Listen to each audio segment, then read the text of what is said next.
What does it mean to be existentially aware? Well, it means to pay attention. It means to be aware that you are alive and to be aware of all your senses and the input you get from those.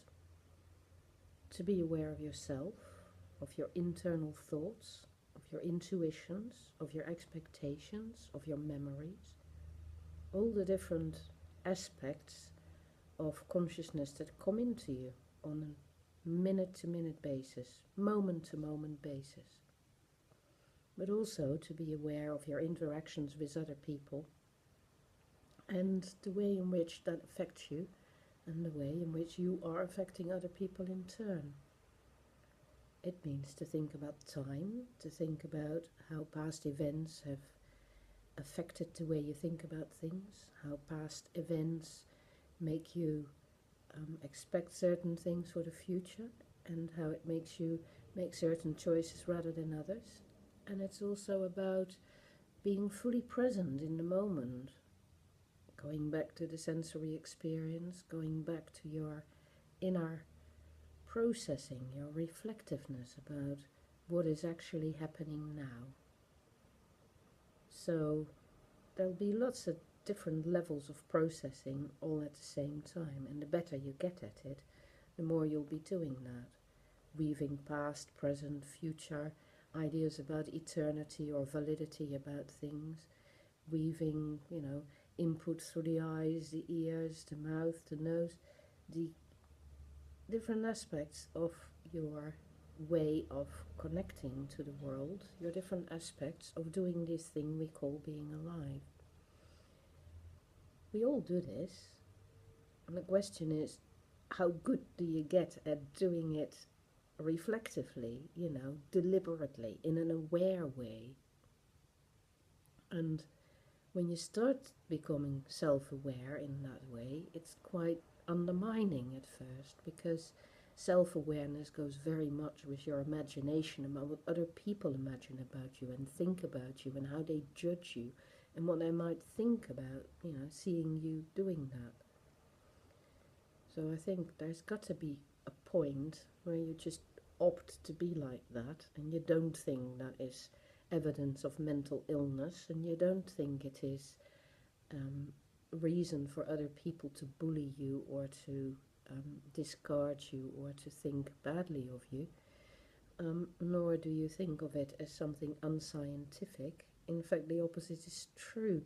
You try to become more methodical about it and more self-aware and more consistent and also more self-critical. So you learn to realize that the feelings you have about things are just one take on a situation.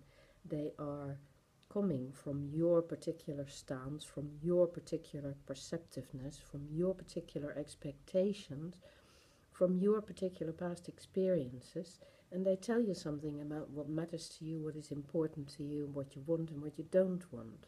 Your feelings just tell you how you are in the world, how you are in relation to the things that you feel something about. They don't tell you what is true, and they don't tell you what is worth bothering about or what is not worth bothering about. Those are things you need to decide by thoughtfulness, not just by attending to your feelings. But your feelings show you the way. They help you find the path towards something. Your thoughts help you clarify what are the directions worth going in and what is likely to happen when you opt for one particular strategy over another. So there's lots and lots of different strands and lots of different elements that you need to take into account. And the beauty of getting older is that you will have gone through phases where you have focused on one particular element and then have learned that that's not enough. So you learn to do another way of doing in another element. And you collect all these ways of being attentive and focusing your intentionality, being self-aware, being world-aware, being other-aware, being thought-aware, being idea-aware, and also being critically aware. So all those different strands you collect and you learn to weave them together. So moment by moment, you can allow certain aspects of your experience to come to the fore or to become the main part of the pattern, or a bit less so. So you can start to play with it. You get, you get in charge of this process of experiencing the world, and you can make sense of it in many different ways. You can also contrast and compare it to other people's views, so you become aware that all the time you can learn from what others feel in a similar situation, from what commentaries other people would have on other aspects of your experience. You do not discard it, you do not give them the right to dominate or to dictate to you how you should experience it either. But all of it is grist for the mill, all of it is part of your overall growing understanding of what is and what is not the case in the world. And the more you do that, the more aptitude you get for actually being open to the world and not being afraid of what you find in it. So the more you get these abilities, and the greater you can be aware, can your awareness be, and the more you can resonate with things and feel more deeply.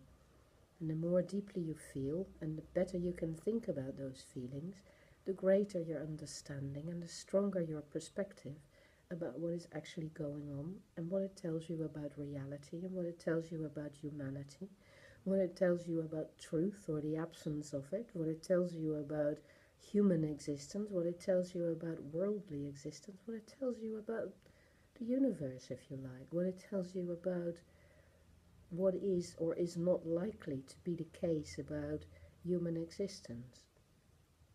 So it's one giant puzzle, if you like, and every experience that you've got is an opportunity to put a new piece of the puzzle in place and connect it with the other pieces of the puzzle.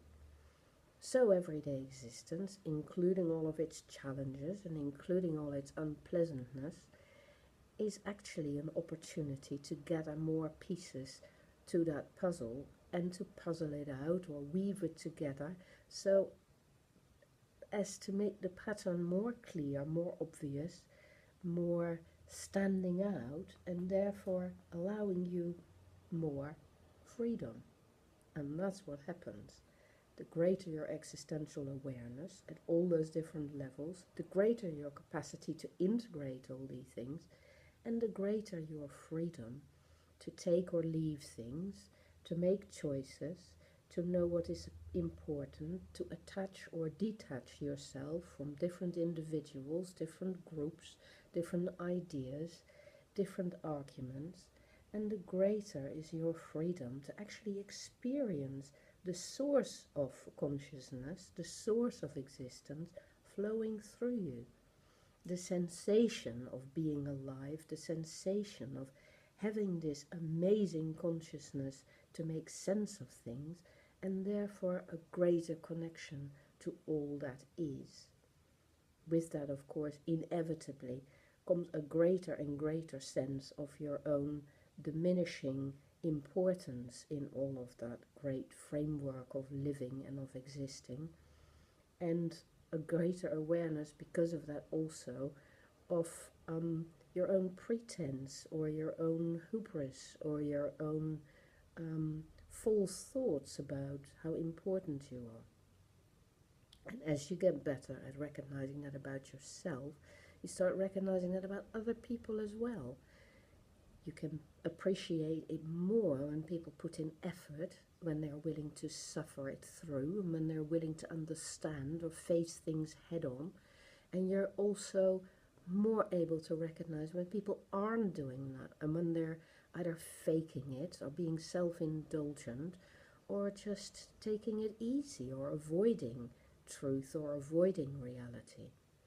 So that gives you a stability, because quite a lot in life is of that order. Quite a lot of what people say and do is not actually that important in helping you put more clarity and greater pieces of the puzzle into place, forming better picture of what is the case.